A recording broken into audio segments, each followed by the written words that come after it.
How Russia is dividing America with real fake news, The Daily Show-Trevor Noah. When you hear the phrase fake news, you probably think of this, right? Laughter. But before the president co-opted that phrase to mean news that he doesn't like, fake news meant exactly that. Deliberately false stories posing as news. Especially in non-traditional news sources like digital media. Fake news online is a major problem, especially considering that 2/3 of adults in America said they get some of their news from social media.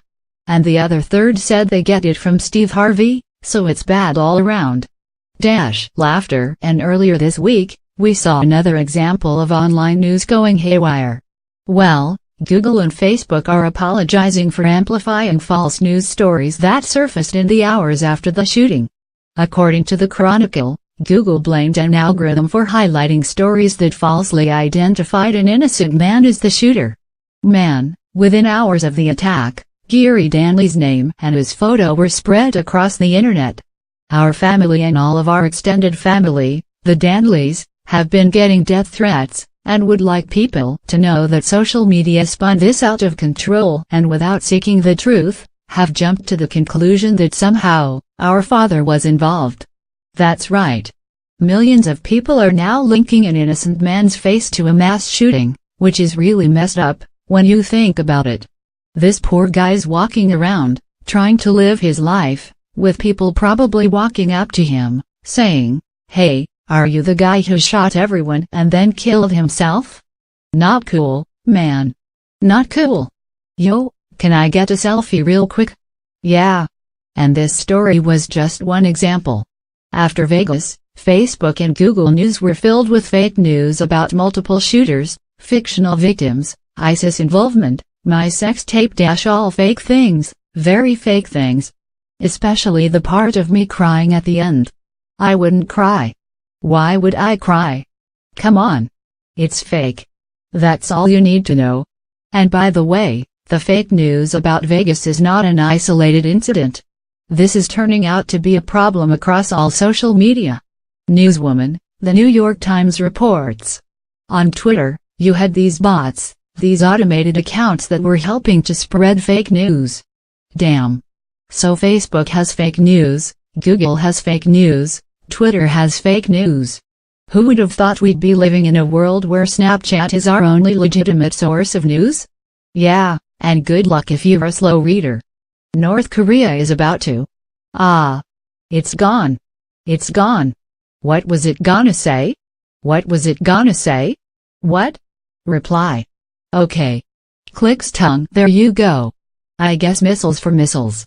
Now, it would already be bad if all the fake news coming out from the inside of the White House was the only thing we had to deal with, but, as we've learned, the Russians are also involved. And if there is one guaranteed way to make any situation worse, just, sprinkle a little Russia over it. Newswoman, Facebook says about 10 million people saw Russia-linked ads on its sites before and after the 2016 election. The number of these Russian-linked Facebook ads that did appear during the election season were actually targeting two key states, Michigan and Wisconsin, those critical to Donald Trump's victory last November. This is unbelievable. Even the Russians knew they had to campaign in Wisconsin. Even them. You know what I'm thinking? If Hillary runs again, maybe she should collude with some Russians. Maybe. Just have them on her team. Russian accent, now. Remember Hilda, smile and talk nice about coal. Okay, get out there. Get out there.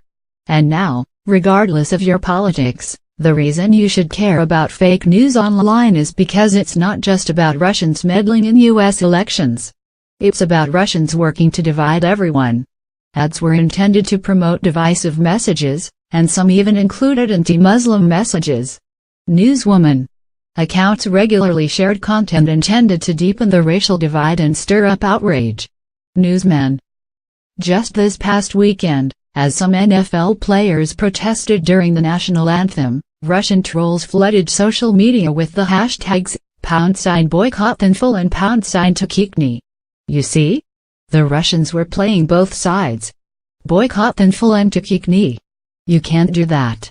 Next, they'll be saying stuff like, "Prokois for life - you can't do it."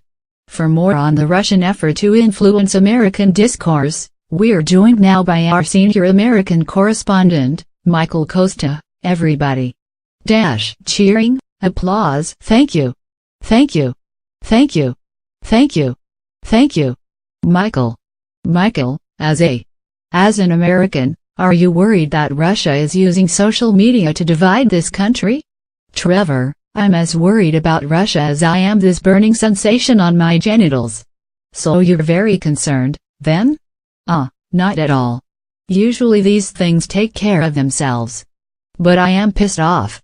As an American, I'm not gonna sit by and watch Russia take credit for dividing America. You think it takes foreign meddling to get Americans angry at each other? The moment we meet someone, we're like, "You're from Ohio. Screw you, I'm from Michigan. You're from Grand Rapids. That place sucks. I'm from Ann Arbor. You're from Ann Arbor. What's your address? That's where I live, too. Oh, you're my dad. Screw you, Dad." See, Trevor, I don't need Russia to make me hate my own dad. Okay. That got really personal quick. But, Michael, you have to admit technology is making this worse. Russians linked to its government are now using Facebook to get Americans worked up.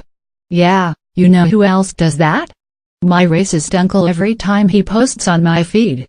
Don't take bleep from that African boss of yours, Michael. I never would, Ralph. Look, I'm not gonna let Russia take the credit for dividing us. We have a rich history of dividing ourselves. A meme didn't start the Civil War. You think carrier pigeons were dropping these all over the South? Freedom should be for everybody, but that's none of my business. Okay. But, Michael, come on. I'm sure the Russian efforts are slightly more sophisticated than memes. I mean, not really. Here's a real one that Facebook turned over to Congress.